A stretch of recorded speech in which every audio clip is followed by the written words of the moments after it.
This is where the fun begins.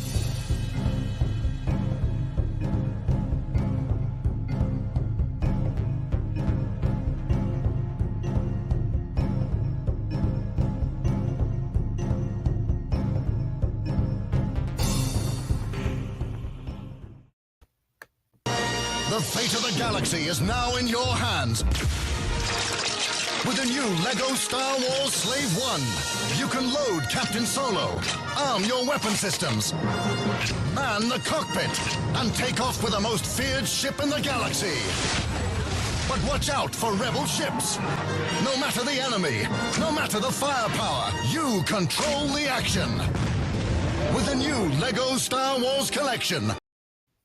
Good morning, everyone, and sorry that I'm a little bit late here, but better late than never, right? And good morning, everyone, and welcome to this morning's coffee chat, which I look forward to have with you guys every single Thursday, as long as I don't have to postpone or cancel or whatever. So welcome. And the foremost question of the morning day or whatever is, what is in your mug? And look at this. This is... God, my lighting is terrible on my laptop.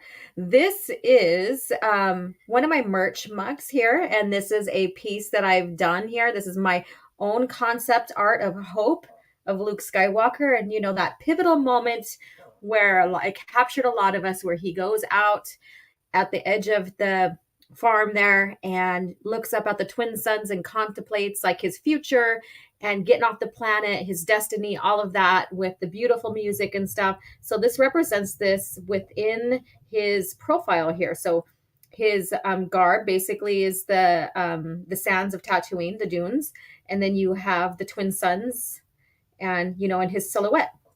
So welcome, you guys. I just thought I'd share. I did order my shirt for this. I thought I would have it by today so I could wear it while I sip my coffee, and it hasn't came in yet. They shipped different days, so that sucks. Let's see who's here though.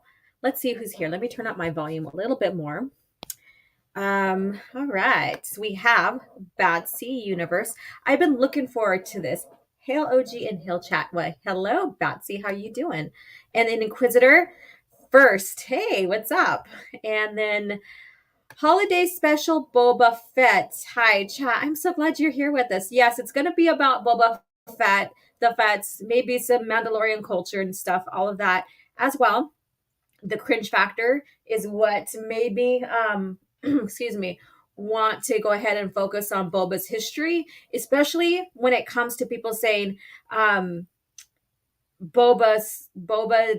was never Mandalorian, or Boba was never this, or George never intended him to survive. You know, all that talk, or his history, you know, was all retcon, you know, all the negative talk with about Boba Fett. And all what happened is that as Boba Fett was brought back into the canon, the lore, or whatever you want to call it, they went ahead and start like smoothing out his history and giving us reason why he used Jester Morel's name and all this other stuff. And so they just began to smooth everything out and giving us, and for being a bounty hunter, there's very good reasons why he used aliases and stuff. So we'll go through that as well. And then let's see here. You guys are all saying good morning, and Soul Assassin, thank you so much for coming in and modding as well. Morning, y'all. Please hit that like button and share the stream out. Yes, share the stream out. I have about 11 wonderful people here. Thank you guys so much for coming and tuning in. And sometimes it's a morning or a day show. Sometimes does not get as many people as the night shows do, which it's fine because people come back and watch. So if you're catching the replay, thank you so much for coming in and supporting, and cheers to you as well. Let's see here. Iron Inquisitor drinking coffee, black plain coffee. Nice. Just straight up. And this Bato. Hey gang, what's up? How are you doing? And let's see here. With my highlights and stuff in my hair looks kind of like a reddish tone. That's crazy. And then Zagharat says, hi, Laura and chat. Hello. And Muttman. Yo, what's up, Muttman? What's up? I'm curious to why you wanted your name, like your handle, to be Mutt Man. That's pretty different. Different indeed. And Chaos Man, hi there. Lance is here. Lance Maula. What up, OG? Just saying hello and thank you for coming and tuning in as well. So, as I'm saying hello to the chat, please go check out the poll, and I'm going to pull that up on my side here. I'm on my laptop because my main computer that I've been streaming off of lately, the keyboard needs to be charged, and I forgot to put it on the charger. So there's no way I can really navigate around without my keyboard. So that kind of put me behind a little bit, or that's the reason why I was a little bit late, because I had to make sure I was logged in. And let me see if I need to get into the poll to see the poll. I usually have it up and running so I can see it. And shut it. Okay. All right. So the poll's coming up here. So here it is. It is your favorite Fett bounty hunter. So the Fett's a big family that goes back centuries, years and years and years back.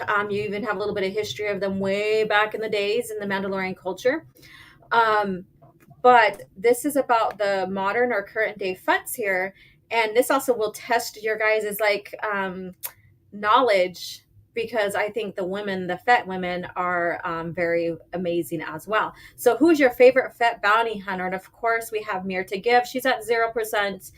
Aelin Val, who is her mom, Boba Fett's daughter, she's at 0%. And then Boba Fett is at 67, and Jango Fett is at 33.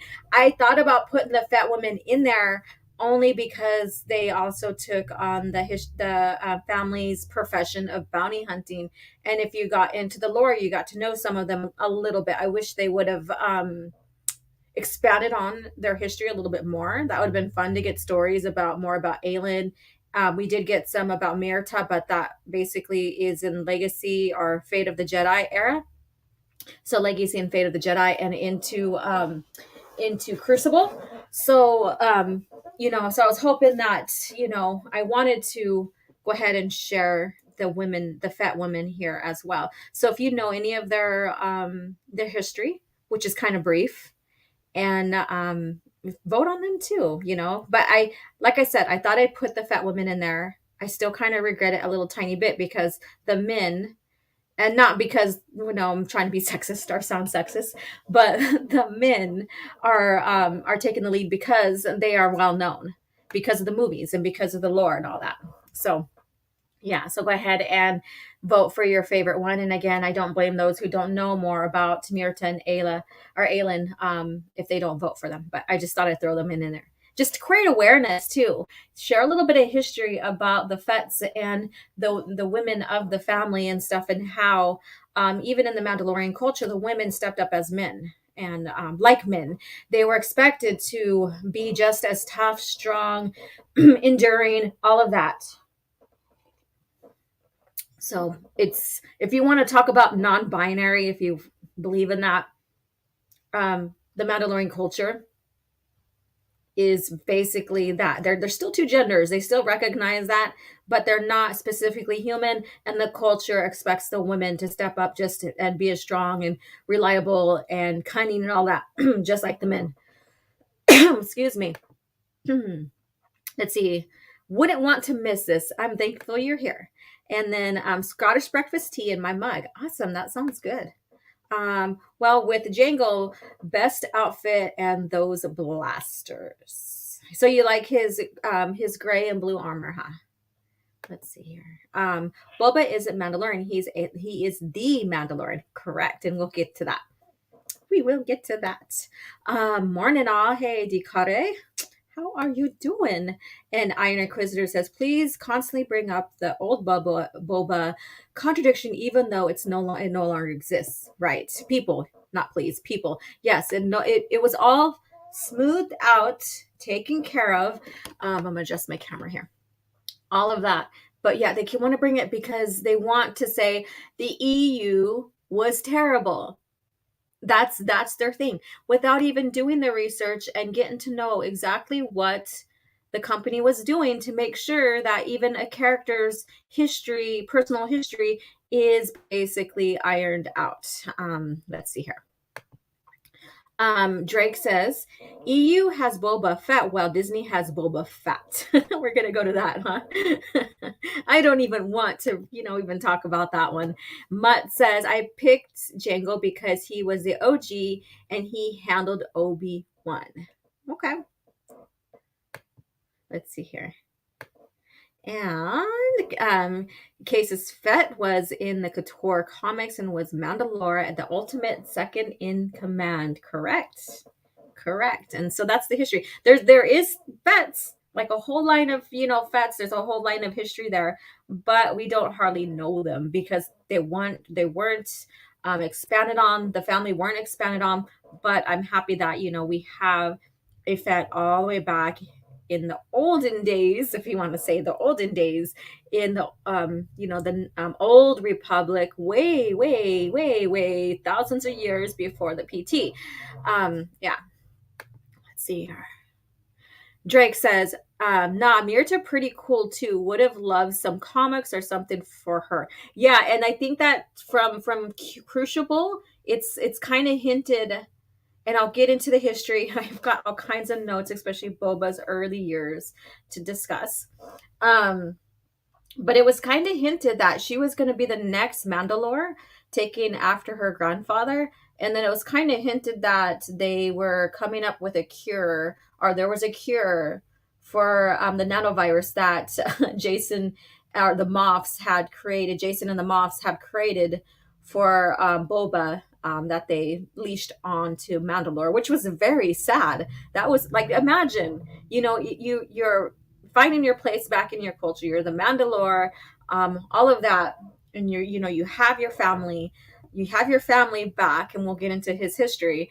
And then all of a sudden, a nanovirus was created against you, so that you can never set place back onto your cultural home planet. Even though his father Jango was from Concord Dawn, which is still part of the Mandalorian sector and has a lot of Mandalorian influence and Mandalorians there as well. And then the Journeyman Protectors were basically the police, the protectors, and they're also part of Mandalore, right? And their Mandalorian culture. But Fett, he was, basically an unaltered clone of Jango out of the deal that he created with him being used as the template for these super soldiers, I guess you could say. And so, of course, his home planet basically is Camino.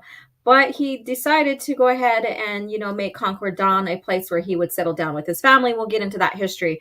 But Concord Dawn is basically the Fett's home planet that's still part of Mandalorian sector, part of the Mandalorian overall culture, region, and all of that. Not just the Fett men, but the Fett women and the Fett children, too. That's hilarious. And again, if you guys are coming in, please get your vote in. I understand if no one's going to vote for the women. Just wanted to talk about them a little bit. Maybe another idea is to do a lore video on the Fett women and share that with you guys, because that's hardly focused on. Even though there is some bit of history there, that would be fun to do, is to do a small video on the Fett women. And if you're tuning in, please let me know what you are enjoying sipping on this morning. This is one of my merch. My art concept here is Hope, and you can get this in the mug, a t-shirt, what have you. All the proceeds help out with the channel. I eventually want to get a green screen to put behind me and have fun with that. Let's see here. We need to be drinking boba tea. Oh, that's amazing. Yeah, I know. When I was creating the stream last night and looking up things and stuff, boba tea, because I just searched up not Boba Fett but boba, and boba tea came up. Yeah, so I just giggle at that. And let's see here. Disney couldn't even maintain their Boba Fett's character from Mandalorian season 2 into their own show. Yeah, I know. But that's all them. That is just them trying to That's just them trying to recreate Boba, which they did so terribly. And so we're here to talk about the real Boba Fett, the true authentic Boba Fett that the company, the Lucasfilm pre-Disney came up with, or created, not came up with, but created through brilliant writers, brilliant team to make sure that continuity is kept even in a character's history, lore, or development, whatever you want to call it. And Drake says, let's not forget Fett's stepbrother who kissed his wife. That was basically his, what you would say, if you want to say genetically, his nephew. That was Connor Freeman. His father was a clone trooper that escaped before the battle of the Clone Wars began, and he had met a woman. They had a child. All of that, and I did review that storyline with Stig on Coffee Chat. So I don't remember exactly which one it is or how far back that Coffee Chat one is, but that's a great story, and that is called Blood Ties. And I do have the comic story on me. It's not near me, but that's a great one to listen or to watch, or not watch. Well, the stream, and I have a jet going over. I'm by a base, a naval air station, and so sometimes we get jets, especially when they start training and stuff. But yeah, so that's a great story to go and to read and get into. So it really gets into the dynamics and what Fett feels about these clones, what he how his dad Jango felt about the clones and all that. So it's a very good story. Very good story. Chaosman says, in Dark Empire, one of the Dark Jedi refers to Boba as a former stormtrooper who killed his superior officer. This is likely connection to Boba with clone. Boba was a clone of Jango. Yeah. Yeah, so there's those little nuances that they can play with, right? And people don't understand that Boba, because everybody from the original trilogy loved this menacing man who hardly spoke, was in this armor, that Vader had to say no disintegrations, knowing that, giving inklings that this guy, this bounty hunter, gives no qualm about anything and can even stand up against Vader. He caught the attention of the audience. And so when he was knocked into the Sarlacc pit by carbon blinded Han, and we'll get into that. I'm deciding if I should do Cringe Factor first or get into Boba Fett's history now. I don't know. All right. So, but anyways, let me go on. And so, so the fans really fell in love with him. And so then George Lucas was like, I didn't realize how much the fan loved this character. So he survived, basically. And I'm basically paraphrasing not a big paragraph, but something that George said. And so then we get this development of history of Boba Fett, and everything that was said in the comics about Boba Fett prior to that. They had to go back and reevaluate and start peeling back all the layers, ironing out everything that needs to be ironed out with Boba Fett's history, and start developing a history from that. So that was something fun to see unfold. And even with TCW, just because Vizsla, I think it was Vizsla, said that, they think they're Mandalorians, blah, blah, blah. If you really think about it, Vizsla is on the opposing team, I guess you can say. And Jango, basically was the true Mandalorians, and these guys aren't the true Mandalorians. So yeah, they would talk shit. And it was even stated that Boba and Jango are still who they are in the lore.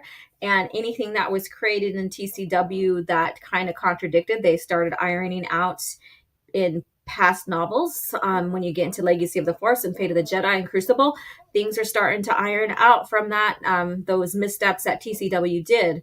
And so there's a little bit of continuity history there as well. So let me go on. And RC Scott says, I am here. Welcome. All right. And then Big Raj, thank you so much. He's always comes in steady with a super sticker. And I thank you so much for the donation to the channel. Canadian $1.99 super sticker Thank you so much. I highly appreciate you. And he is a channel member as well. And Soul Assassin says, didn't Boba's daughter impersonate him in the Young Jedi Knight books? Yeah, she impersonated him so that she can find him to, basically get revenge, because she thought that, Boba just left the family. That was, her intentions and her thoughts about her father were very misconstrued. She did not understand because her mom also failed her. Cintas didn't tell her exactly what happened and why Fett and her split up. And we'll get into that story too. So there's a lot. See, there's a lot there. And I think it's very intriguing that, we sit down and talk about this. And I'm really, really, really talk about this. I think I'm going to do the cringe factor first, because then we can really get into Boba Fett's history and stuff. We can get this cringe factor over and done with and really get into the lore. And if you guys have any questions about Boba Fett, please let me know. And if you're tuning in, please vote for your favorite Fett bounty hunter. I should have just put your favorite Fett Mandalore. That would have been great, because it would just it would have cases Fett and then Boba and Jango. But maybe next time. So get your votes in. Let's see here. And where am I at with the comments here? Yes, follow me on Twitter, you guys, if you have not. Jackson says, hello, Jackson, and good morning from Kelly. I now know what it feels like to be a junior ship officer after Vader's visit. Came in this morning to find a main CAD drifter representative quit, so I've been promoted, I guess. There's Death Watch, and Remnant's similar. Yeah, I was like, Death. I didn't write Death Watch. I'm like, I knew it was something watch, and it was just like not coming into my brain. And I have this stupid fly flying around in front of me. It's cooling down significantly here where I live at. So these flies, because I live around in a dairy area as well. So these flies are just raise havoc during this time, and it's so friggin' annoying. And you could do everything you can to keep them from not coming in, and it just, you always have one or two. Dead Man Walkie, Dad Man, woo, what's up? Another channel member, how are you doing? Greetings, off today, so good to be here again, and thank you so much. It's always a pleasure to have you with us. Let's see here. And again, what's in your mug? This is one of my concept art pieces, and you could purchase this as merch on my Redbubble. Let's see here. Little late, but I made it. We're just starting, me. I like to chat with you guys, and then we'll get into the subjects and chat and talk about the lore. So you're just on time. Thank you. And then Batu says, yeah, I keep forgetting Boba and Vader fought in Fett 1. Mandos were more stronger than canon makes them out to be. Mando is basically because they learned from experiencing and fighting the Jedi from the past, like the Mandalorian War. They learned how to, fight, defeat, what have you. And they're quick. They're warriors, and they're quick to learn. They're quick to find ways to outsmart their opponents and stuff. So, which is a very makes them very fascinating as a warrior culture. An Orange Hat Review is here, another channel member. Hello there. And he says he's sorry he's late, and that's okay, because we haven't really fully got into talking about Boba. We're just talking bits and pieces here, and I'm thinking about doing the cringe factor. So we'll do the cringe factor first, because I want to hear your guys' opinion about what this article is saying about Boba Fett. If you agree with it or not. So I don't know how cringy this is going to be. But it's I always use Screen Rat or CBR or someone like that as cringe factor, fun things or cringy things or whatever, entertaining things to talk about. Just so that we can, talk about that, see what people are saying in Star Wars today, because a lot of people do take these articles seriously, or sometimes these articles are right in the same line as Disney Lucasfilm with what they think about the story and stuff like that. So it's very revealing either way, it's very revealing. It gives you kind of a glimpse into that side of the fandom, that side of Disney Star Wars, and you're like, my God, oh my God. This is why I stay here in George Lucas's era. Let's see here. Let's see here. Wow, you guys are just really going. And then let's see here. I let the spiders build webs on my porch to create a fly screen. Yeah, well, that's the thing too, but I don't want too much. I don't, there comes a point in time where these spiders need to, I just don't want a lot of webs up there, especially when they start collecting dust and then it starts looking like I'm decorating for Halloween.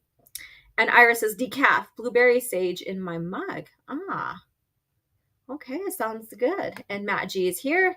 Cheers to you. Cheers to all of you guys. Okay. Let's see here. All right, so let's go ahead and get this cringe factor. And then I sat down and was trying to write, especially a lot of early notes of Boba Fett. So I have 4 pages right before I get to the Vong War, or right as I get to the Vong War. I just wanted to write down a timeline of events so that maybe I did skip over some things. So if I skipped over something, you guys talk about what I skipped over. That's fine. That is fine. I don't mind. But I just figured that, I get some kind of timeline of Boba Fett's, history. But we'll get into the cringe factor first. Let's see here. Let me pull that up. All right. So this is what we have here. And let me get it up on my side here. All right. All right. So this, of course, like I said, I use these controversy sites like Screen Rant for cringe factor, just so that we can talk and see what's going on behind people's minds and stuff, and the writers' minds on some of the stuff here. I could have chose some Andor stuff, but I'm like done. It's like, to me, Andor is still continuing to change the course of Star Wars. It doesn't even keep continuity to the movies as well as its own lore. It doesn't want to be Star Wars. It's protected. It doesn't want to be, but some people are still accepting it. It's not worth my time. I could compare and contrast a lot with Mon Mothma, with the original versus their version, but I've already done that. If there's anything I see that is worth cringe factor, then maybe I will. But this right here, I thought, okay, let's get into this, because let's see how Attack of the Clones explain Boba Fett's awful Star Wars death. So let's see what they have to say with that, and see what you guys have to say about that. Let's see here. Did they mean Jango? Confusing headline. No, they're talking about Boba. Attack of the Clones explain Boba Fett's awful Star Wars death. So his awful, quote unquote, awful Star Wars death is when he fell into the Sarlacc pit, but he never really died. So that is kind of misleading. So I can see where you say, see where you think that they may be talking about Jango, but no. The article is discussing about the quote unquote death that Boba Fett experienced in this. And so we'll get into that. So this is where it's like, what the hell's going on here? All right. So this says Boba Fett's infamous defeat in Return, and that's where they should have said defeat. In Return of the Jedi is probably and tragically explained by his experience in Attack of the Clones. So viewing Attack of the Clones, did you see anything that that shares how he could have died or been tragically defeated in Revenge of the, or not Revenge, sorry, in Return of the Jedi? So is there a foreshadowing? Do you see any foreshadowing in this?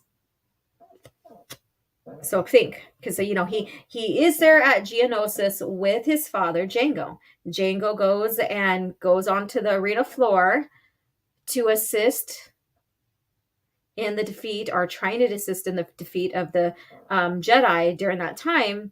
And he goes one-on-one with Mace. And basically Mace defeats him, right? By decapitating him. Yeah. So let's see what you guys have to say. Jetpack problem? No, we'll see. No, yes, no, no. Skinner Rat is just pulling ideas out of nowhere. Yes, this is why it's a cringe factor article, because I want to see if you guys can make sense to this. And because some of you guys might say, okay, I see. So this is where it kind of gets controversial with this. I shared it with Soul Assassin, and he's like, oh boy, we'll see how this goes.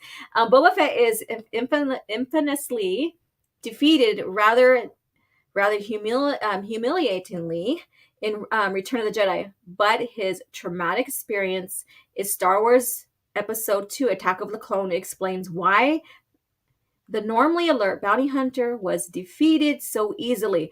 But he was just a child then. So how does Attack of the Clones explain why this normally alert bounty hunter was easily defeated?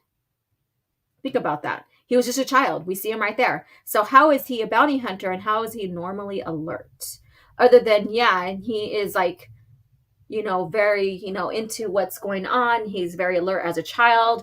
He wants to see his father kill and defeat, all of that.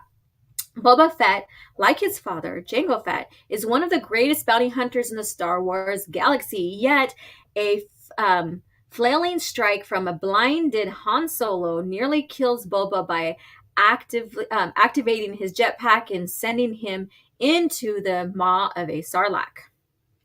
Canon and legends, so basically Disney, Star Wars, and original lore, non-movie material, shows Fett to have survived this near-death experience, but he only found himself in the situation because of his childhood experiences in Attack of the Clones. So do you think his experiences of watching his father die then is foreshadowing and is the reason why he was basically didn't feel or see the blinded Han Solo swing around where it hit and activated his jetpack and sent him into the Sarlacc?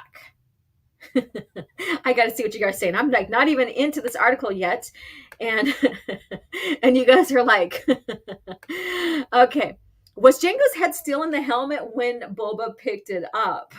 I've heard conflicting ideas about that. So, yeah, I don't think it was. Maybe not. I don't know. Wouldn't it be sad if he picked it up and it just dropped out? Okay, Boba Fett was 2 seconds away from shooting Luke in the back and ending the saga right there when Han hit his jetpack. Yes. Let me see here. I think I skipped something. They just completely make stuff up. A good article is Kylo Ren's death is foreshadowing the yeah. I think I had one of those where something was foreshadowing from there's a line from Revenge of the Sith that foreshadowed the what do you call it, the dyads. So they're trying to pull bits and pieces here to make all their lore make sense and stuff like that. And I'm like, Palpatine wasn't even talking about the dyads when he was talking about, or when he was manipulating Anakin at the space opera to join him, and only him joining can help him find ways to save his wife, blah blah blah. He didn't particularly say that, but we knew that was what he was alluding to. Jim says, I only know one screenwriter writer that writes for Star Wars I like, mainly because I had the chance to talk with him. It's Tad Larkin's on Tad Larkin's Discord. His name is David Miller. I've seen his writing. I think some of his writing I didn't agree with, but hey, that's pretty cool that you got a chance to talk with a journalist and stuff. There are some things that I've seen from David Miller that were like spot on, and there's some things I'm like, what the hell are you doing? So yeah. So thank you for sharing. Oh my god, the stupid fly is like buzzing around my face. It's like sucks. Yeah, Han's legendary luck that day. Yeah. And then let's see. I remember someone saying both Jango and Boba suffered from tunnel vision when fighting Mace and Luke. How in the heck did they come up with tunnel vision? I don't know. That's very interesting. Very, very interesting indeed. Iris says, you think there would be a cover over what makes jetpacks go stupid fly, stop. Okay, Jackson says, no, you see, the shadows separate, the helmet falls. Head wasn't in it, but the helmet was his father's face. Well, he didn't know. Boba always seen his father's face. Jango never kept his helmet on when he was around his son. And that's apparent in Attack of the Clones. That's apparent in some of the comics too as well. So I wouldn't, say that Jango hid his face from his own, quote unquote son. All right. There was a scene where you see the shadow of Jango's head fly out, but Lucas was like, no way. Yeah, I think, now thinking about that, I think I remember that as well. There's a lot of things that were like re-edited, cut out. We've always, we're always aware of those scenes that that weren't used and stuff like that. So that's something interesting to pull up. I didn't think about that at all until now. But yeah, it's okay to have him flying like arms and legs and what have you with the lightsaber. So I don't know. Silvar, hey, what's up? The real answer is that plot armor Mandalorian is better than or greater than Mandalorian armor. That armor that Jango has, from what I know of, when we get to Boba, because he does inherit basically his father's armor. It's not Mandalorian armor. He doesn't. Boba uses his dad's armor, so the armor that you see that gets painted over green, that's still Jango's armor, and we'll get into that. But later in his life, and this is around, it's like 20 odd years after Return of the Jedi, Boba finally gets Mandalorian armor, and that's after they realized that after the Vong attack, it opened up a deep core of Mandalore iron, and so they use that. Boba gets a new set of armor. They build in some new ships, all of that, but we'll get into that. Let's see here. JJ was manipulating the gonads. I don't know what that's about. Was it the ability to speak does not make you intelligent, that foreshadowing Kylo's death? I don't know. That's hilarious, though. What up, Zach? Yes, what up? And then Stunning and Brave Megatron, what's up? What is up? And then Christian is here. Christian Fandom Geek. Hello there. Again, you guys go vote, and I'm going to get into this article because I don't want to stay on this too long. But go vote favorite Fett bounty hunter. That is still up. And let's see here. All right, so let me get into the rest of this article to see what you guys have to say about this. And I didn't even let you guys know who is the author of this. So we'll go ahead and check out. And this is by David Miller, of course. All right, so we'll get into this a little bit more. During the rebellion's heroic rescue of Han Solo above the Great Pit of Carkoon, Boba Fett enters the fray and immediately attacks Luke Skywalker, now a Jedi all but name, putting all his focus on Luke and not noticing Han Solo widely swinging the vibro axe until it is state. Fett is normally aware of his surroundings, which his suit helmet augments by allowing to see in all directions, but may have missed Solo because he was so preoccupied with Luke Skywalker due to his hatred of the Jedi, which began when he watched his father decapitated by the Jedi Master Mace Windu in Attack of the Clones.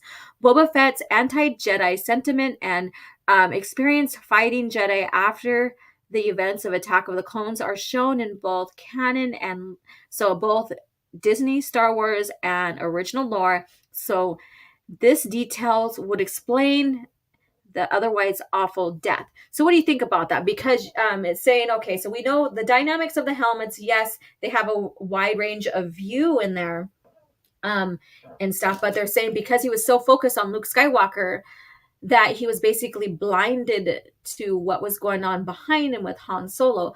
But sometimes even when you're privy, like even Jedi senses do get muddled And even Jaina Sola says that people can sneak up against them at times because people have snuck up against her because her Jedi senses didn't kick off any danger or any senses for that. So, what do you guys think about that? Because he was so preoccupied in getting ready to, lock in and shoot Luke, that he failed to see? Or do you think that because Han Solo was blindly swinging and there's all kinds of stuff going on around, everybody's fighting, all this other stuff, that he just he wasn't expecting, and it didn't really catch his eye and it hit him? So what do you guys think with that? Let's see here. Okay, we're not talking about Kylo. So let me go on with the article. Let me see. Let me get out of this button here. There we go.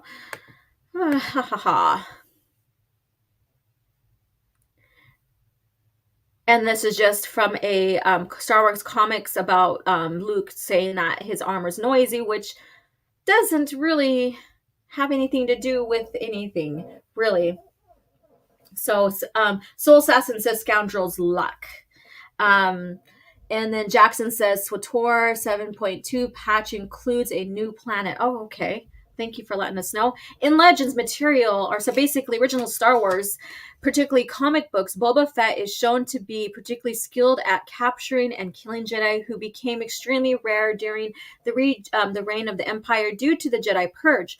Boba Fett is shown to have accumulated a sizable collection of lightsabers from Jedi he defeated, and he is explicitly saying, or shown to have defeated and captured Jedi Knight Rachi Citra in the Galactic Hunters expansion of Star Wars Galaxy's trading card game. Okay, so we're going to a trading card game. Boba Fett's loathing of the Jedi Order mirrors that of Jango Fett, whose entire team of true Mandalorian warriors was wiped out by the Jedi during the Battle of Galadriel, and shown in Jango Fett open season. And there's a reason why all Mandalorians really don't care for the Jedi, and it goes back in their history, their wars and stuff, their dealings with each other all the time. So there's that, and then you also have the clones that basically inherited that in a sense. Even we do have some in the in some of Karen Travis's books, Commando books, that the Jedi, the clones, are not in favor, too much favor, even though they have to, obey to them and stuff like that. They're still not in too much favor of the Jedi, which makes sense in the Mandalorian history. So here we go. Boba Fett notably also attempts to kill Mace Windu to avenge Jango's in both Disney Star Wars and original lore, as shown in Star Wars The Clone Wars and Star Wars Boba Fett book series. Well, canon does not explore Boba Fett's conflict with Jedi in the original trilogy era quite as much as the original lore. Fett does fight Luke Skywalker before Return of the Jedi, as shown in Marvel's canon story comics, Star Wars comics. Luke, despite lacking a significant amount of Jedi training, managed to knock Fett unconscious, and embarrassing defeat that may have motivated the bounty hunter to seek revenge in their next encounter, explaining Boba's fixation on Luke in Return of the Jedi. So with this, do you think that this is foreshadowing him, like the title says, this is like foreshadowing why Boba could not, like Attack of the Clones is foreshadowing why Boba was taken down at the Sarlacc pit? Do you think this is a misleading article name?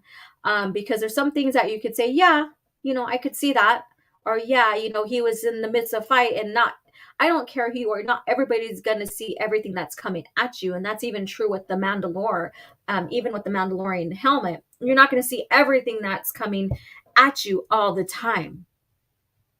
And that's even shared in the original lore and the comic books and stuff like that. Even in Legacy of the Force, that you're not going to see everything with the helmet. The helmet's is not an all-seeing device.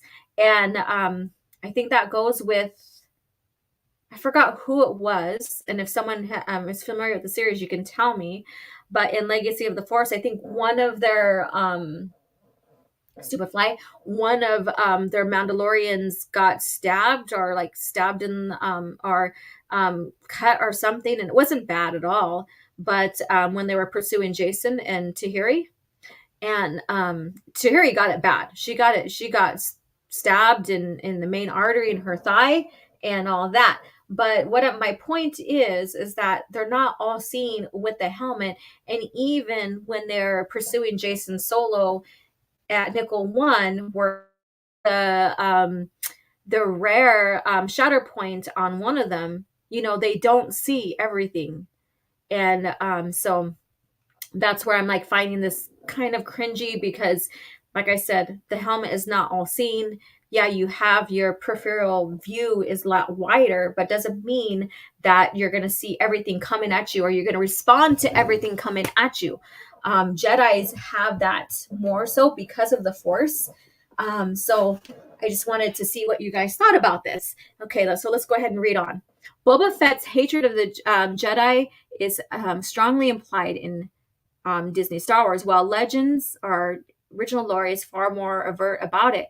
Over time, however, Boba Fett's notorious skill at killing Jedi Knights made him invaluable to the new Jedi Order. As the bounty hunter turned Mandalore, ended up training Jaina Solo, and so that's years later, after the Vong, the New Jedi Order, the Vong War, to defeat her brother Darth Caedus in both Star Wars continuities. I don't think Disney has a continuity. Disney Star Wars has a continuity. It is clear that Boba Fett's disdain for the Jedi, which seems from Jango's death in Star Wars Episode 2, Attack of the Clone, is what caused his humiliating Return of the Jedi defeat. So do you think his disdain for the Jedi and him just pursuing Luke to shoot him is what led him to his defeat and knocked it down into the pit, into the Sarlacc? Or do you think, that it just was luck by Han, and he wasn't, and of course Boba wasn't too lucky because he was the receiver of that swing that Han did, and it took him down.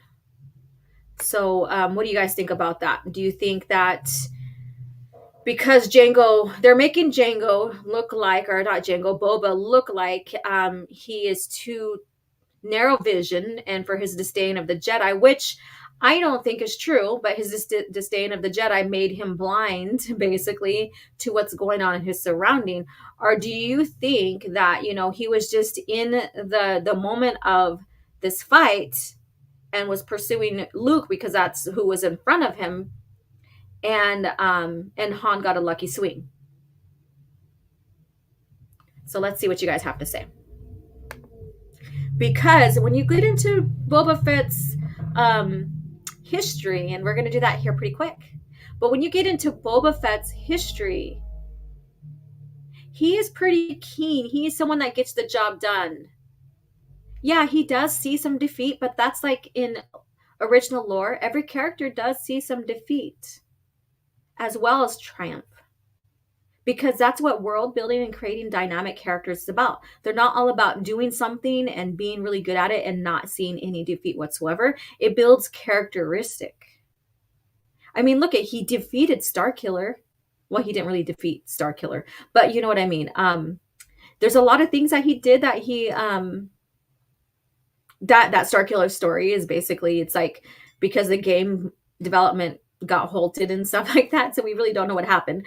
But anyways, going back to that, we see dynamic characters that have defeats. We see those same dynamic characters that have wins, that are triumphant.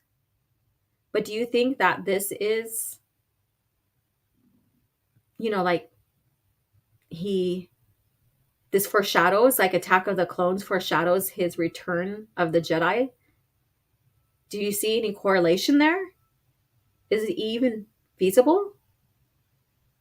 All right, so Benzo says, just luck from Han. Just sheer look at the Sarlacc, I vote. Okay. And let's see. But then he survived, right? So maybe it's fate or something. He does survive. He does take a bounty against Leia and Han later, like shortly later, after he Dengar and them save him, and there's some other things that happen and stuff. And then so he does take up that because of some kind of revenge and stuff. Yeah, let me go ahead and move on. On the point of Fett's fall into Sarlacc, it is possibly that he may have been blinded by hatred, a resurgence of the Jedi. The cult that killed his father may have been a factor. And then let's see here, and then I'll get to your guys' continue. Even when the 360 visual ability in the helmet, he could have seen Han, but Luke had more priority as he is the greater threat. So it may have been Fett was going after a bigger threat. It could have been that, but I don't think it would have blinded him. Just because you're going after a bigger threat, and 360 doesn't mean that you're going to be able to respond to everything going after you. Like I said, with like the case of Jason Solo and Legacy of the Force, and stuff. So so that's why I question this. Like yeah. I think it's like a concept, like people are trying to make it make sense to them to why Boba was knocked in the Sarlacc. Yeah, I think that's what that's about. But then he survived right out, and maybe that. Okay, I already read that one. So Assassin says Boba was Jabba's head of security. He was doing his job to keep Jabba safe. Yeah, that's another thing too. Star Killer clone.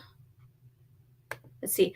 Boba almost got eaten by a Felucian mushroom before spraying its mouth with neurotoxins. Oh, God. Some good stories. All right. I did meet the kid who played Boba in Attack of the Clones. Oh, that's amazing. What was his name again? I forget. It's not coming to the top of my head right now. That's amazing, though. It's fun to have been able to meet some of them stars back in the day. Disney Return of the Jedi novel says it was Han's luck. Yeah. Aelin and Mirta lore. There you go. Thank you, guys. So there's that. If you guys want to copy and save that link, you can go check it out. The continued part was the alternative explanation. Character limited on the chat suck. Characters limit on the chat sucks. Yeah, it does. It probably prevents it from people writing big old huge stories. Our huge comments, in which I'm very thankful for, because I don't want to sit here and like read a whole like novel, because sometimes passionate people will, continue to keep going and going and going with their typing. And yeah, let's see here. Yeah, Daniel Logan, thank you so much. Hans luck or Hans low latency force. Yeah, and there's hints of that, of Han having some force sensitivity, like very low and stuff, that the family has always questioned. And I think they were gonna, like Jaina, when Jaina was marrying Jagged, they talked about that a little bit too. So yeah. And then Boba Fett lore, thank you so much. So what do you guys think about that? So do you think that this foreshadowed his defeat, or his so-called defeat in Return of the Jedi, because of the fact that his father, and then now him, hate the Jedi, which is basically part of the Mandalorian culture. It's not just those two.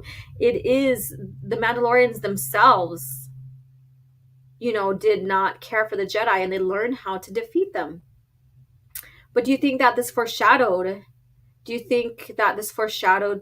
the reason why Boba failed to see Han in in Return of the Jedi? Yep. Let's see here. As Jaina thought it, Han had just a touch of force sensitivity. Yeah, that was a good conversation between them. And then I think Mr. Logan had nothing better to write.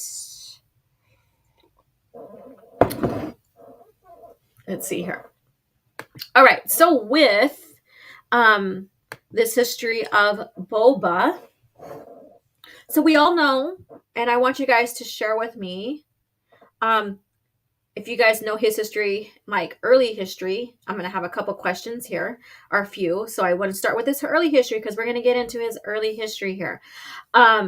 With Boba's early history development, what is your favorite story? So let's say from the time he was born up until the end of the Clone Wars.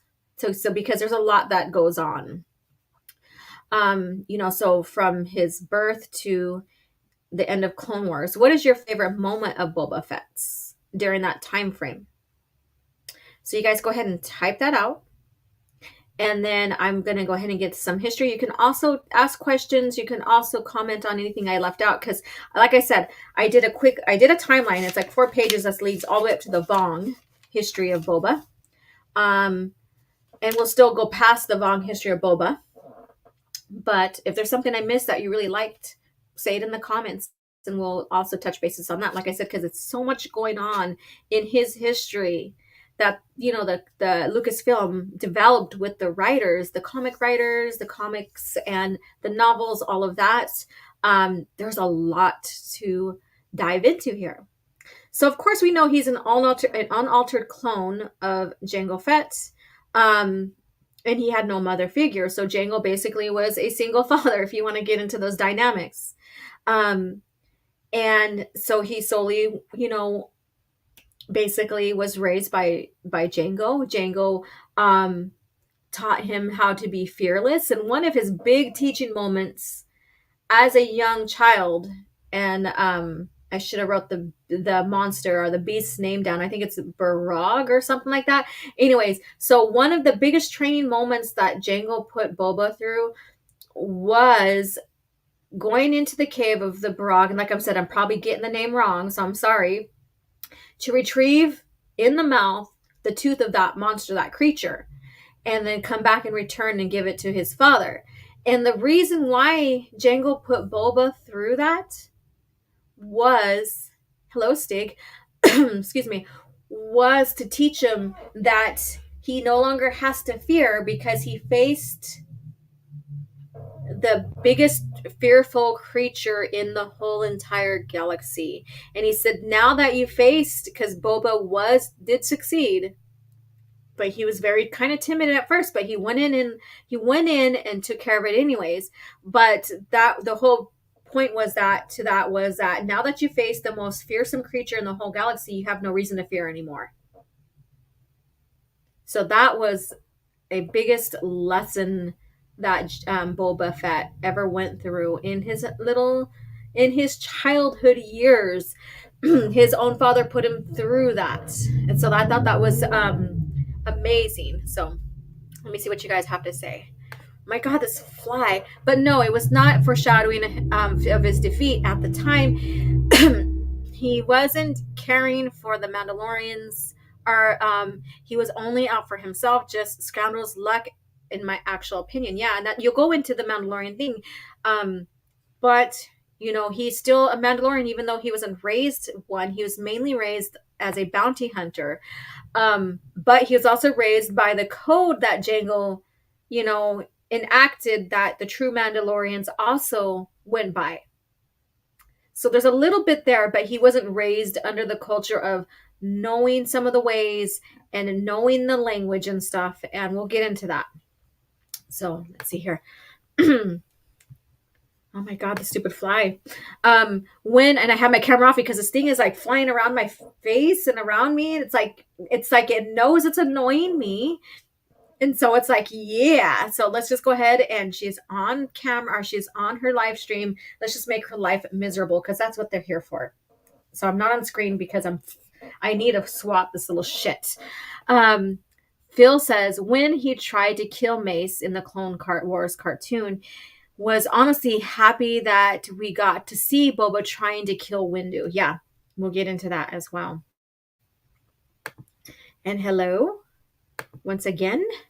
Let's see here. Chaos says, the closest thing Boba had to a mother figure was Tanwi and Zom, which I'm going to get into here, but I'll say it right now. And once we get there, I'll just reiterate it. But basically, Tanwi was very cold. She wasn't really necessarily a mother figure. If you get into the Camino culture and stuff, there was never truly a family structure because they cloned themselves. That was how they reproduced and stuff. And Zom, she was always out on mission and stuff like that. So yeah. So Assassin says Boba still has the bay leg. Yeah, so I was like, bay leg, yeah. Tooth in the Slave One. he has a wall full of teeth he collected. Yeah, so after that he collected teeth. Very correct. Crazy how he did that. Boba's earliest history is him getting his head dunked into the toilet by Knowles. Yeah. His losing his fathers essentially took him out of the Mandalorian lifestyle for a time until Barler brought him back. So yeah, there's a lot of things because he had people after him, and we'll get into that. So I'm going to get into more of the lore. Okay, so of course, 22 BBY, we know that Boba Fett met Obi-Wan on Camino. That's when Obi-Wan basically was over there, doing some investigating of the planet that was no longer on the records at the Jedi Temple. And that led up to the chase of him and his father chasing him to Geonosis, where then, we had Anakin and Padme captured. Obi-Wan was already captured there because he went to Geonosis himself. That's where, they chased him to. And that's where the fight began, and the Clone Wars began there, basically. So during that time, of course, the battle was going on inside the arena on the floor there. Jango went down to, I guess you could say participate. And so he encounters Mace. And then, in their little confrontation, basically, Mace takes off his head. And, excuse me, my throat is getting all jacked up for whatever reason. Excuse-moi.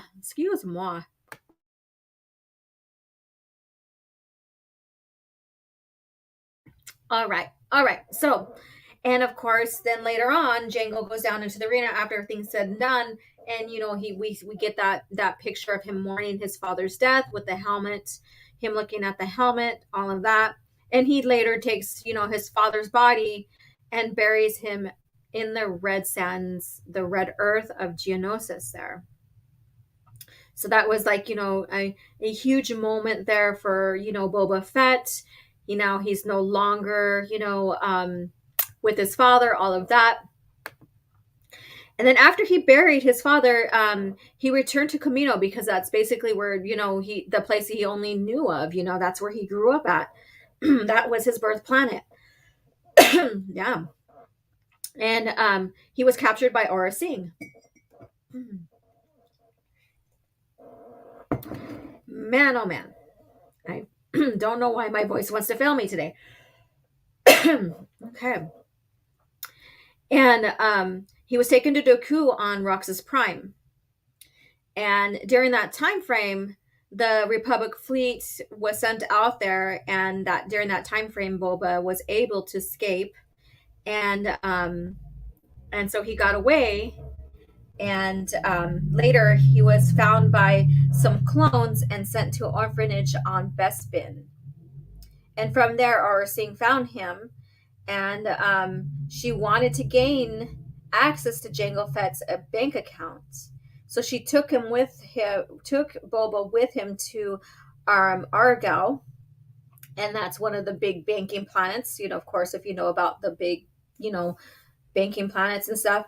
And during that time, he lost 500,000 credits, but he regained the Slave One, which he took his father's advice to go seek out Jabba and all that.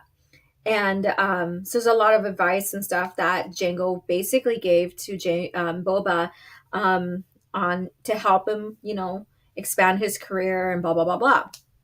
And so he left to meet up with Jabba. He got, him and he basically encountered Dirge, and there was that little conflict there. So if you know that story, I'm not going to get into it. And so he eluded him. And he later then got to Jabba and offered his services to Jabba, which he then took minor little bit, services here and there of, bringing people in and all this other stuff that Jabba needed contract wise. And then later Jabba had Jango's armor resized to fit Boba. So that was kind of like a gift back to Boba, was he took the armor, and at the time it was a Mandalorian armor. So like I said, it was transparent still, I think. Or not transparent still, that's glass, sorry. But yeah, but he took his armor and resized it, redone it for Jango, because not Jango, Boba, because he's then growing and stuff. And so he got refitted in his father's armor. And during an incident on Dagobah, Boba's ship got damaged. And then during that time, Anakin was there with Obi-Wan and stuff, and he encountered Anakin Skywalker, and who had offered to help him fix his ship. Boba then took advantage of that and told Anakin basically that he had information about Dooku that he can give to the Chancellor if he would take him to the Chancellor.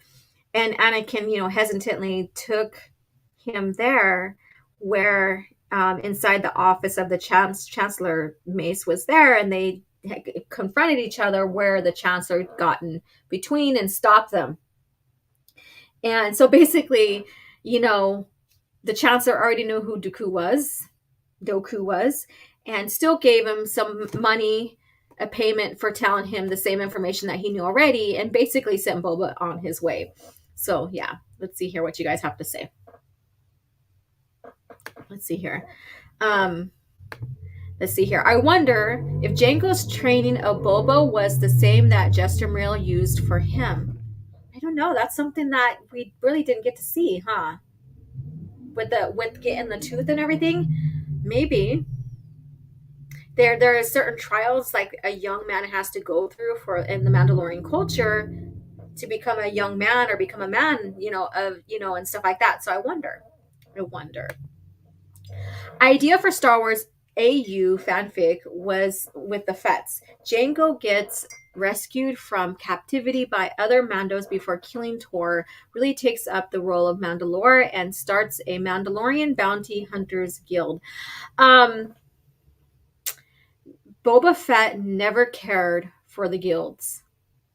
He didn't believe that bounty hunters should be constrained to rules and all this other stuff and have to share their bounty and stuff. And so we'll get into that. But that's interesting. Thank you for sharing. Orange Hat says, some Kaminoans did care for each other. One Kaminoan hid her child in a closet because she had green eyes. Yeah, there's a thing. If there's a certain color of eyes, they usually killed them. That was like that's like an inferior breed, I guess you can say. And yeah, there's always going to be exception to the rules, right? But a lot of them, like, their culture is very, very cold. There's exception to the rules always. We see that all the time, which consider a forbidden mutation in their society. Yeah. The Kaminoans are very vain. I agree. Batsy says, why did the Republic continue to use clones of Fett if he was a separatist conspirator? Did you know that Palpatine orchestrated both sides of the war? So he was still leading the separatists under his true identity, Sidious, and he was then leading the old Republic, or the Republic, under Palpatine. And then after the defeat of the Jedi and the formation of the Empire, he just went ahead and still used the Fetts to still build his army, to continue to build his army, his military. So that all just merged into the Empire. Isn't that crazy how well Palpatine orchestrated these wars? Let me see here. MB Geek says, O.G.Starwars, change your avatar and change it back. It's blinking avatar right now. That should fix the avatar issues. I didn't know it's blinking. Is it on your end? Let me know, you guys, because it's okay on my side. I don't know what's going on. All right. And let's see here. Chaos Man 17. I like to mention that during While Boba was on the planet trying to find his father's account, he met a young clone who asked him what his number was. Boba responded 1313. Yeah, and see, there's details I don't want to get too much into, so I didn't mention that. But thank you for bringing it up. Of course, you guys will mention it, and then just bring those nice, fun little, things into the forefront, so those who didn't know can see that and maybe be interested in reading those stories. So thank you so much. Yeah, thank you. Let's see here. All right. All right, let's see. And let's move on in the comments, and I'll get back into the history here because I have a lot to say about Boba here. Boba repainted his dad armor. Okay, so we're going to get into that too. Yes, we'll get into the legacy of how he painted his armor, why he painted his armors, but you're right, tarnishing, he felt it was tarnishing, and living off of Jango's legacy, painted it in the style of Jango's true Mandalorian colors. Yes, yes, yes. So there's a lot of history going on here. So I'm going to go ahead, and you guys keep talking and chatting. If I don't get all to your guys' chats, I apologize, because, I like to keep my streams under 2 hours. So let's do this. Let's do this. Let's see where I left off at. During an incident on Dagobah, Boba's ship got damaged. Okay, so we already talked about that. So Anakin reluctantly took Boba Fett to the Chancellor, of course, and that led him to get in front of Mace, which he was stopped and sent on his merry way with a payment from Palpatine, basically, in short story right there. But after that, Boba decided to honor Jango and become the best bounty hunter the galaxy ever seen. And so basically he's like, okay, so I'm just going to go ahead and do what my father was training me to do and be the best ever. And Boba is one of those that has is morally conflicted, so that he has standards we see. And we'll get into one of his moral standards and stuff. But then he also is there to do a job. So if he needs to kill, then he will. So we have this morality this conflict of morality in this character, which makes him a very fascinating character, so he was never morally correct, but he did have some standards, I guess you could say.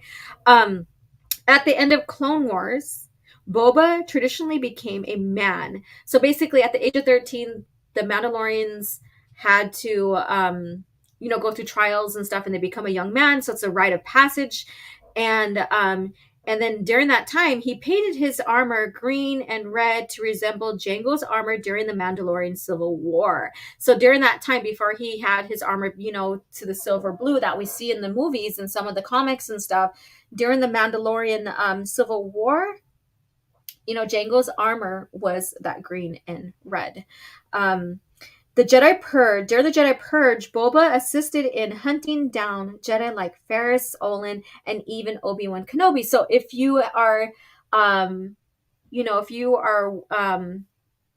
have read The Last of the Jedi, so if you're common knowledge to that lore during that series there, book 1 and 2 is when Obi-Wan, and this is not even a year, so this is right after he goes into exile, and I would say I would place the Last of the Jedi after Kenobi, after the Kenobi novel.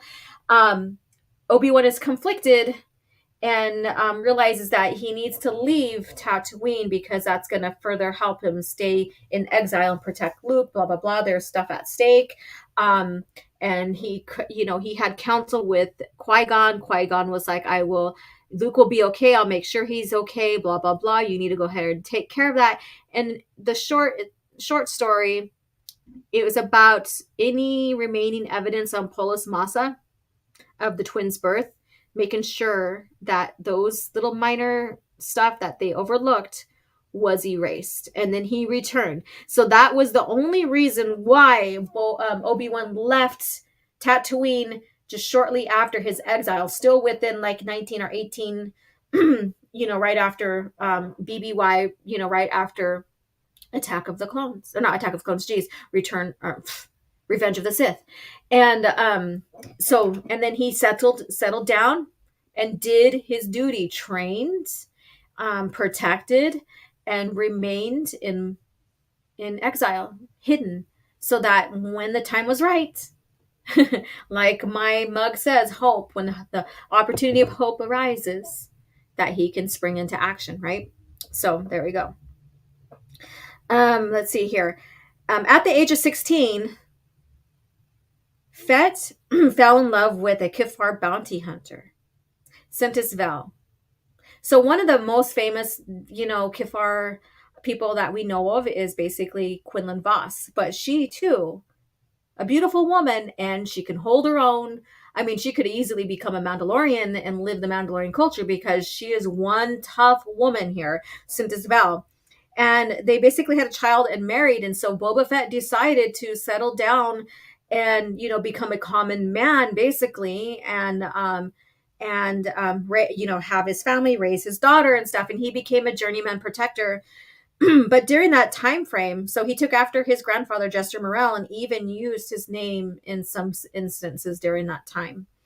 But during that time, and so this is where we start ironing out all these things about like what past comics said about Boba Fett. But during that time frame, his boss raped his wife. And so Boba, who, he frowns upon treating women bad, basically, rape and all that other stuff. He went and killed his boss, which then got him exiled from Concord Dawn. So that's where he settled with his family in the Mandalorian sector of Concord Dawn, on the planet of Concord Dawn. And so he got exiled from Concord Dawn. And so he decided to not put his family in jeopardy by having them to move all the time as he returns back as a bounty hunter. So he basically just left them on Concord Dawn and returned to the thing that he always known, and that's bounty hunting. And this is where, from an earlier conversation that we had in the beginning, where Aelin, disguised herself as her father just to get closer to him to kill him. Her mom, Sentis, never really told her the whole story, the true story of why they separated. And so she had it in her mind that her father was this deadbeat bastard, basically, and wanted to end his life because of how he just abandoned her and her mom and stuff like that. So that story, too, started unraveling as we get, through Boba's history being revealed as these novels, these comics and stuff were all being written. So we got to see his history being developed. So let's see here. Let's see. 12 BBY, Boba led an attack on Camino. This is the time when the Caminos, that word I always struggle with, made a clone army to rebel against the Imperial rule. So basically, they made their clone army. The Emperor found out about that. Fett was hired because he knows the place. That's his home planet, basically. And so he led, forces and, basically defeated them.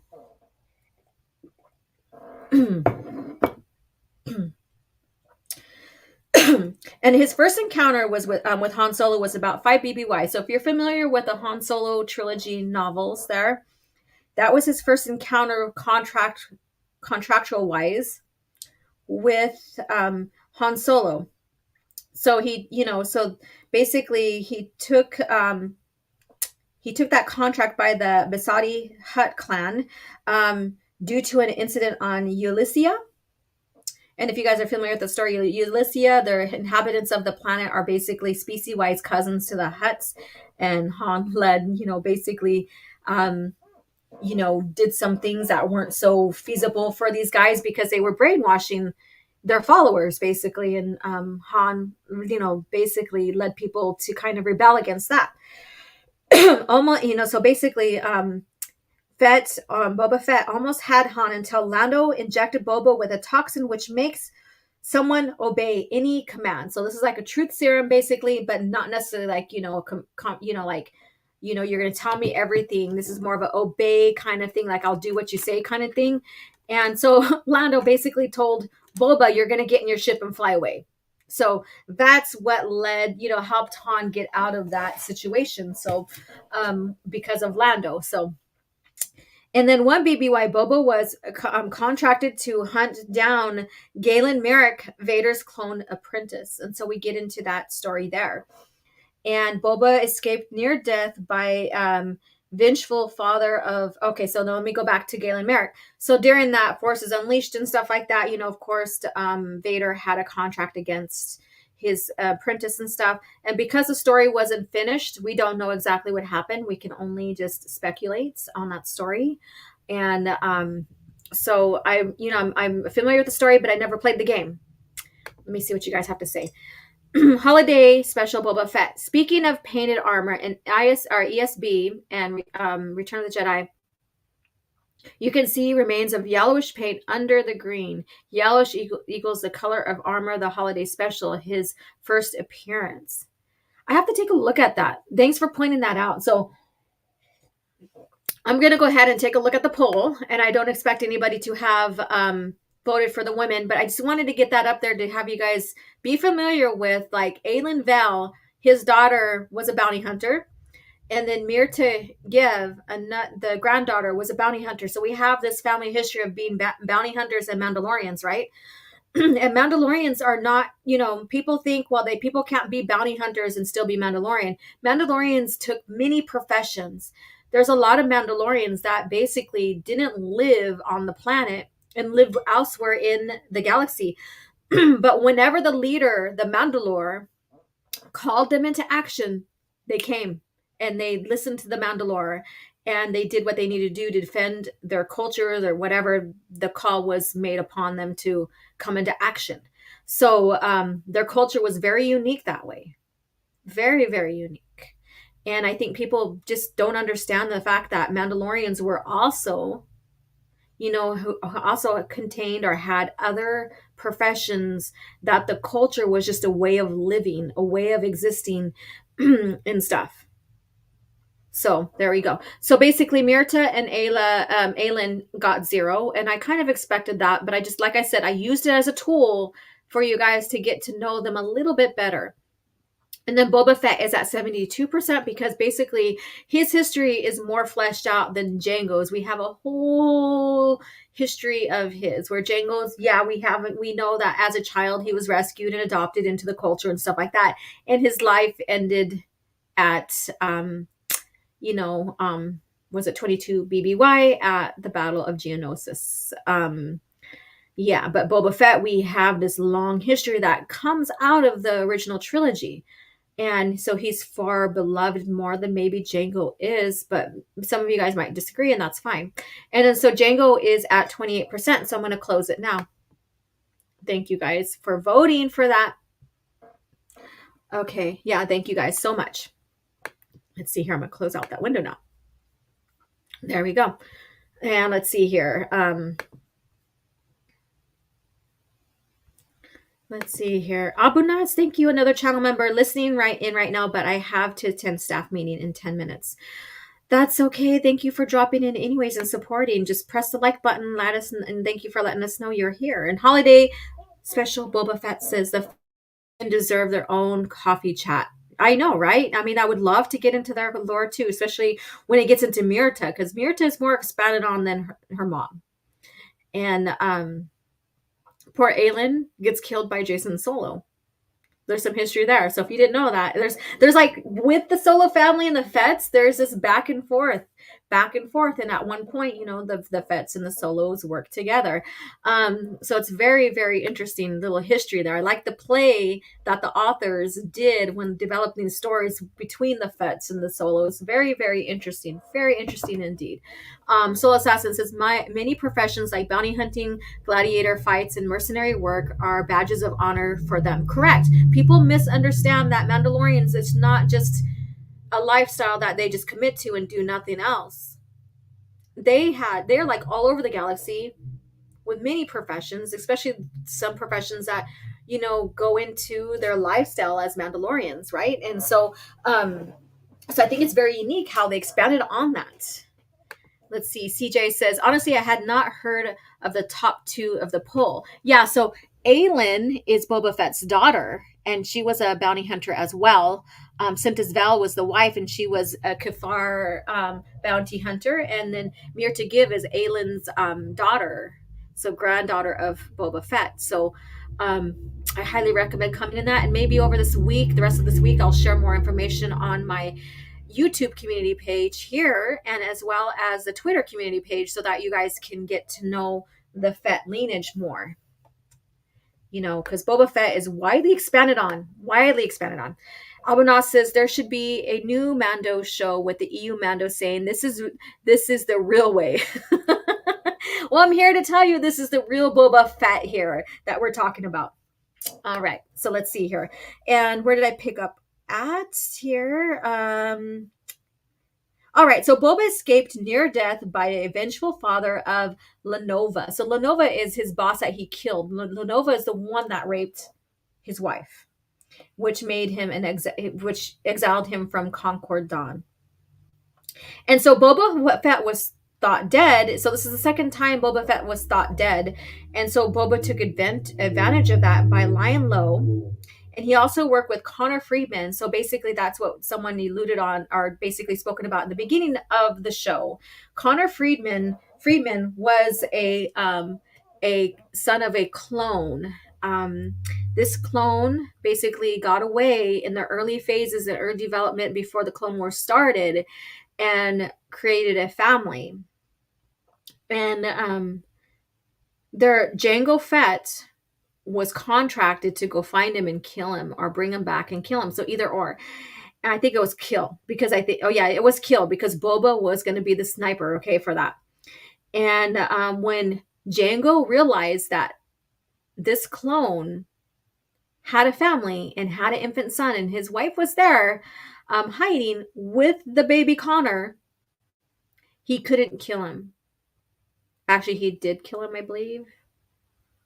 Now, see, look at now I'm getting foggy on the story. But anyways, that he still did his duty, I believe. But then he also offered, like, basically a trust fund of money to Connor.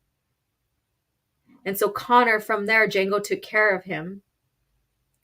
And, Connor basically resented this man who shared the same face as his father, but also had some respect for him in a sense, because he stepped up to make sure that this young baby, this young boy, could have a means of living, basically. So it's a very, very complex story in the beginning. It was very well written, and I suggest it. It's in Blood Ties. So I suggest that to you, Blood Ties. So Connor and Sintis Vel ended up killing Perton, basically the father of Lenova, on Concord Dawn. So they defeated. So now, that's that story there. And Connor, I don't think we hear about him any other story afterwards. But that's just another little history of clones end up having family, and what Boba witnesses from his dad's legacy of being this template of this clone army, and seeing his family and how they treated him, and later on in history how they treated him, and all this other stuff. Boba would take contract on Han Solo for not paying Jabba after the Glitterstim Spice run. So that is leading into A New Hope there. So he takes this, and so this is the history between him and Han. This right here. Boba did not like the Bounty Hunters Guild. So he infiltrated it and destroyed the guild within. So that goes into the Bounty Hunter Wars, and this goes into the fact that Boba was like, bounty hunters, they're there to do their job. They're independent. They shouldn't have to split and abide by these rules and blah blah blah. So basically infiltrated it and destroyed it from within. You can read it in the Bounty Hunter Wars there. And then Fett hired by Imperial General Ram Mak to kill Kyle Katarn. So many of you guys probably really love Kyle Katarn, and so he had his confrontation with Kyle Katarn as well, whom was working to destroy the Dark Trooper program. So if you guys played the games and stuff, or read the little novella trilogy, you would know more about that history right there. Boba failed, and Kylo completed his mission. So there you go. So at the time, Kyle Katarn was this budding Jedi as well. Boba did fail against him. I think because of the fact that Boba wasn't fully trained by his father, because his father died at when Boba was at a young age. He probably didn't know how to fully defeat a Jedi. And since he had to learn that stuff on his own in a way, and so that's how I see that. Let's see where I left off at. Boba took bounty. It took a bounty to capture the Falcon, and this lead into Empire Strikes Back, following them to Bespin, where basically Lando had to basically go against his friends in order to protect Cloud City. And later on, he devised a plan to help them in the situation and stuff. So there's that whole story there. So he took that contract to get the Falcon, and it led him to Bespin, to Cloud City. And then they also used Han and Leia to bait and to capture Luke, which we have that confrontation with Luke and Vader, where the big reveal is. And Han was carbonized. So he was the test subject of carbonation, because Vader's like, if I'm going to try to capture my son, who is this budding Jedi who has seems to have this greater force ability, like me, that I better just carbonite freeze him so that he doesn't get away. So Han was a test subject, so which basically he was handed over to Boba and taken to Jabba, which goes into Return of the Jedi in the rescuing of Han and stuff like that. Let me see what you guys have to say. Say Jango couldn't kill Connor or his mother and secretly stepped up. Yeah. So there we go. I was like, did he kill him or not? Because I know that Connor's father passed away. That because Connor grew up knowing that Jango killed his father. So there you go. And it's been a while since I reviewed that, and I should have looked at it last night. I found a good Mandalorian doesn't rule. They only give responsible suggestions. Right, Boba Fett, paraphrasing, since it's pain looking for it in the book of Boba a fettered to this dust ball. Yeah, so that's what the Mandalorians were. They weren't rulers, they weren't emperors, they weren't dictators, but they were people who were brought in. So, and when called upon, they stepped up and led forces and stuff like that. So very, very unique concept with the Mandalorians and their ruler. But before then, we get into the other rulers where it was quite different and stuff, going back to the Tong. The Tong were basically the first Mandalorians and stuff. Azagara, hail, my friend. Yes, thank you for saying hello. Boba knew about Han's garbage trick. Yeah. Boba wasn't stupid at all. Boba wasn't stupid. Let me see here. Rodimus says, OG, why do you think Thrawn trilogy is overrated? Is it because there are some things in the book you don't like, or do you think it's just good but not great? I think it's overrated because people always are referred to that to begin with, and there's other stories that you can go to. Yeah. So it's a good book, but I think I like The Hand of Thrawn better. Dun dun dun. Yeah, so but that's just me. And I think the Thrawn trilogy is just overrated because of how much it's called upon for people to go into the EU. Okay, I gotta head out to my staff meeting. Well, you have a good staff meeting, and then hope you all will have a great rest of your day. OG, you already know. Thank you so much. All right, so let's get going here. Let's see here, and you have a good day, Abu Nas. Okay. For BBY, that was at basically they had taken the captors after they tried to free Han or rescue Han. The captors, Luke and Leia was already dressed up in her garb as a slave basically. They took him to the pit of Carcoon.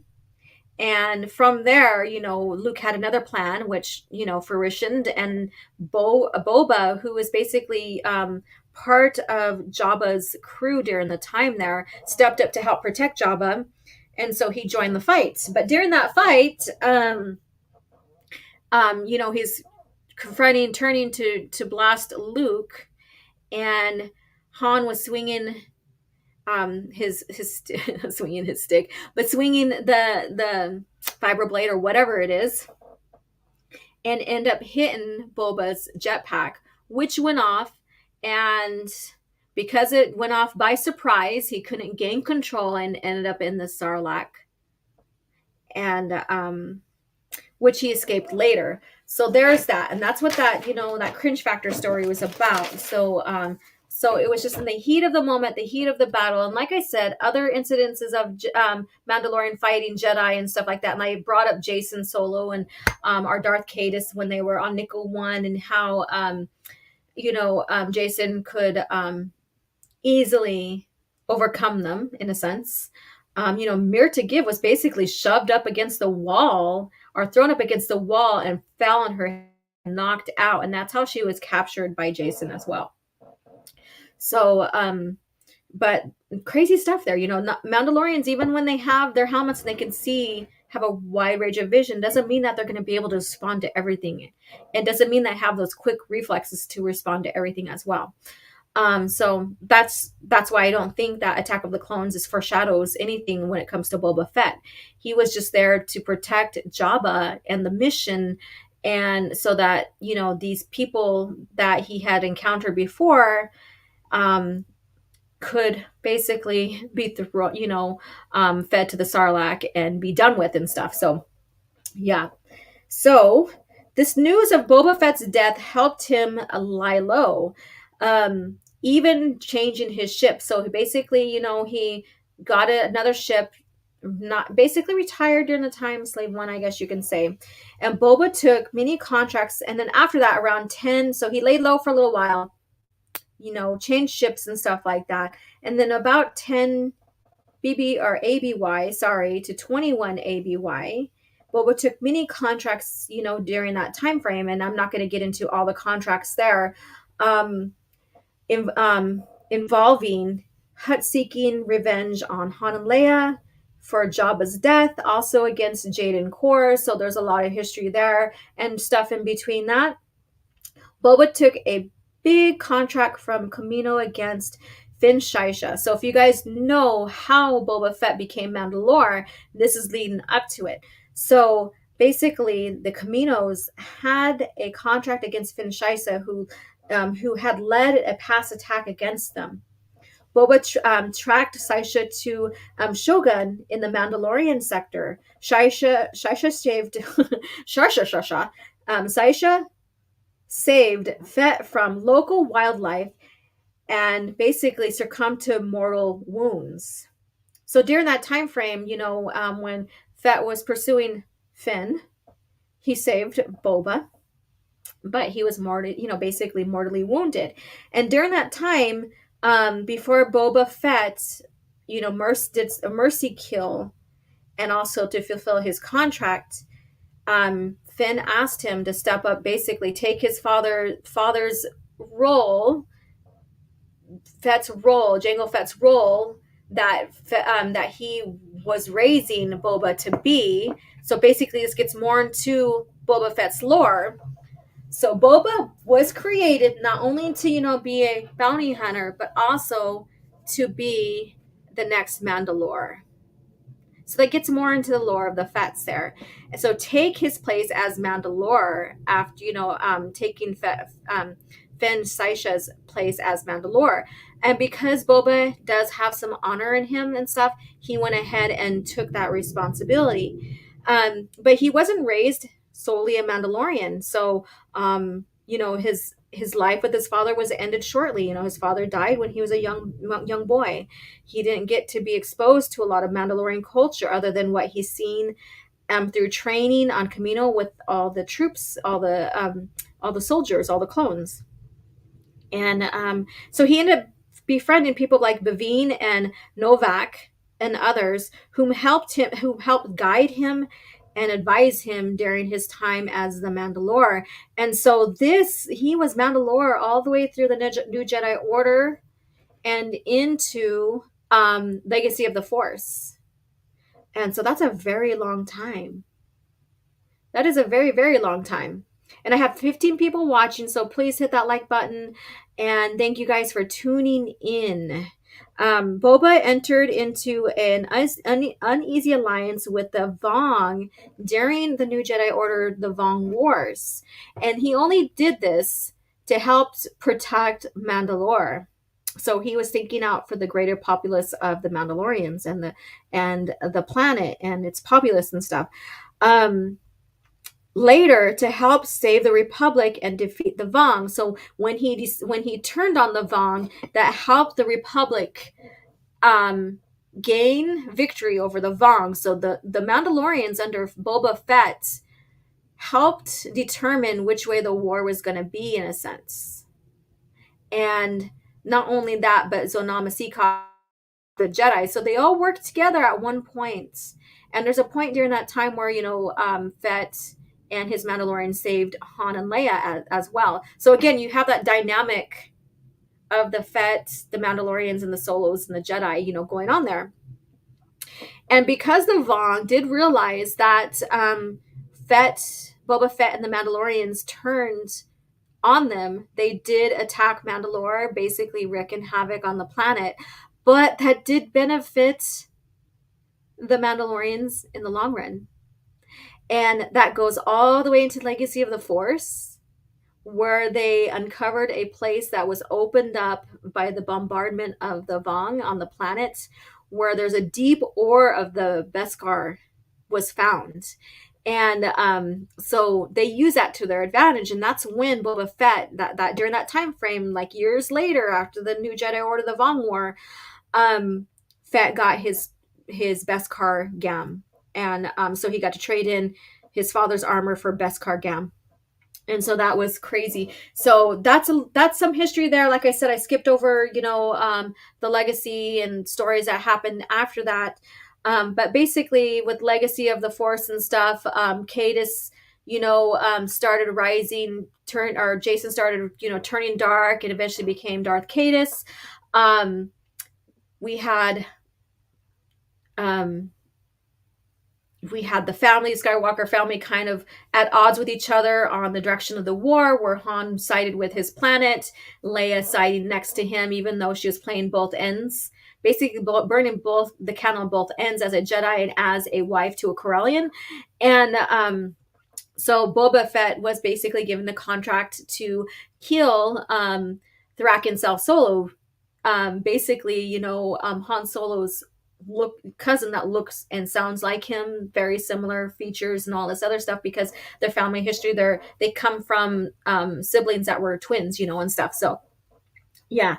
And so that's when Boba and Han teamed up with each other, and Mirta Give was along with them, and they basically killed Thraken. But during that time frame, Fett was dying of a lot of ailments in his body, different cancers and stuff like that.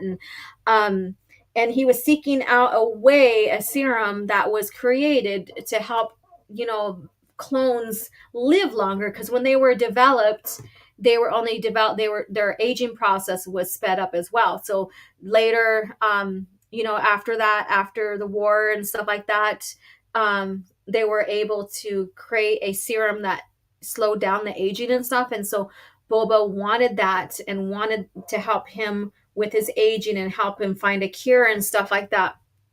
So there we go. And we have that. And then he also teamed up with Dala to help find, because during that time frame, like I said earlier, Darth Cadus came up with a nanovirus, so Boba Fett could not return to Mandalore.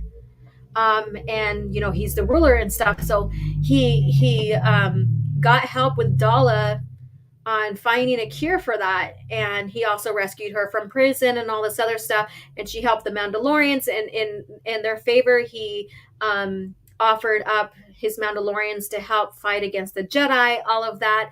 And so we have all that going on, leading to Mirror to Give, to where she's in Crucible, and it hints upon her taking taking the lead, or going to take the lead as Mandalore. So there's hints of that, and there's hints of actual a cure for the nanovirus. So I wanted to really touch up on his earlier life, because a lot of people know the later life and stuff. And those later instances of Boba Fett basically were they were starting to retcon and correct any story miss steps from TCW as well. So here we go. Let's see here. Mandalore has fantastic video about Boba Fett. Yes, yeah, and I did interview him for Talking EU. Highly recommend you guys to go subscribe to him if you have not. A very easygoing guy, fun to talk with. I would love to have him on as part 2 of Talking EU, because I mean there's so much that we can talk about that we didn't get into, and it was such a wonderful conversation to sit and just nerd out and talk about Star Wars with someone who loves it just as you, and has a expansive knowledge and all of that. So hopefully I can get Tad back on for a Talking EU part 2. But please, you guys, go subscribe to his channel. Tell him that I sent you. Support. I know he has a Patreon, and so if you guys are willing to support that, go check that out as well. And Christopher Barker's here. Hello, Alora. Did I spell that right? No, not really, but hello to you. How you doing?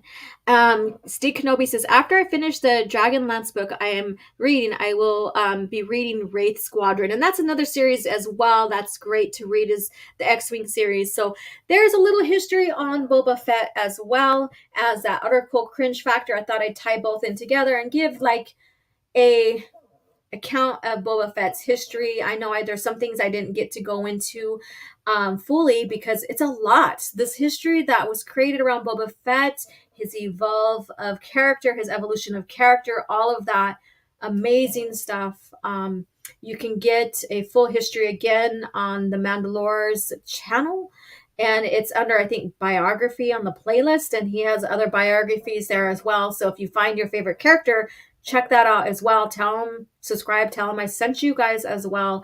And we're going to about ready to wrap this up. So thank you guys so much for tuning in on this journey through Boba Fett's life here. And if there's any questions that I can answer right now before we close out, please put them in the comments. It says, damn it, anywho, I bought the first book of Young Jedi Knights at a yard sale, and the Silmarillion. Oh, cool. The Young Jedi Knights are fun to read, and have fun with the Silmarillion as well. So you have both, a little bit of history there going on with George Lucas and Tolkien. So that's amazing. That's amazing stuff right there. So any other questions, or if there's any other story that I didn't bring up, or part of his history that I didn't bring up that you wanted to just touch basis on, we still have a little bit of time here before I fully close out. So giving you guys that chance to say something if needed. Let's see here. Okay. So if you guys don't have anything else to add to this conversation before we close, and forever hold your peace, let me come back on screen here. So my hair, I'm like all wrapping my hair around my head and stuff. But again, you can find my merch on Redbubble here. This is one of my concept arts. It's Luke Skywalker, his silhouette with the twin sun scene, and it's called Hope. So I thought that was a really nice thing to share. The painting does have on the side of him the galaxy, which I have to finish. So it has a Star Wars galaxy, has him, his silhouette with the twin sun scene there. So I thought it was a very fun concept art that you guys, if you guys want to support the channel and go ahead and do so as well. My hair is just terrible this morning. Wow. Should have stayed off camera. Even though I have my makeup done and stuff, my hair is just not too well, with the picture here, but that's okay. Yeah, so go ahead and get that mug or get a t-shirt. Once my t-shirt comes in, I will do a live stream wearing the t-shirts. So I ordered it in black. You can get a few colors, but I think the black is the preferable background to kind of highlight this art here. And yeah, so you guys, thank you again for tuning in and going through Boba Fett's history. Let's see here. OG's going through a grunge phase today. Yes, I am. My hair is just like boom, like whatever. It doesn't want to cooperate today, but that's okay. And then I'm in my plaid shirt and top. And when I was a teenager, I used to wear my tank tops with my plaid shirts, basically booty shorts, because that's how I rolled when I was a teenager, and some combat boots. So there you go. If that's not grunge, I don't know what is. Thanks, OG. But yeah, thank you so much. So you guys have a great day. Stay tuned for next Thursday's coffee chat. Try to switch it up. Maybe we will get into the Fett women. Maybe not. We'll see how that goes. It all depends too on what my cringe factor is going to be and what's going on in the news for Star Wars during that time.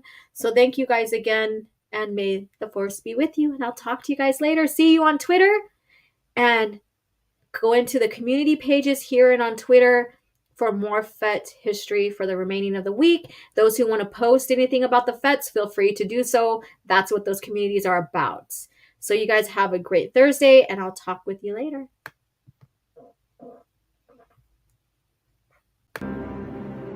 I had fought the worst of all wars and witnessed the redemption of evil. I have seen balance restored to the Force. But order can turn to chaos, as it did when I was born.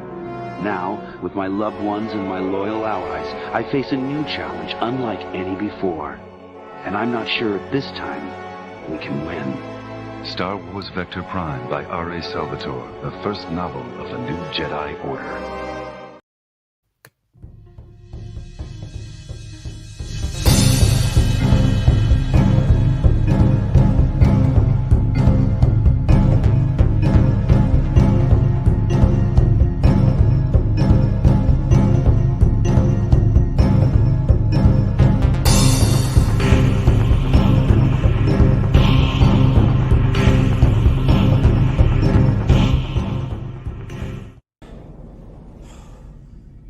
Another happy landing.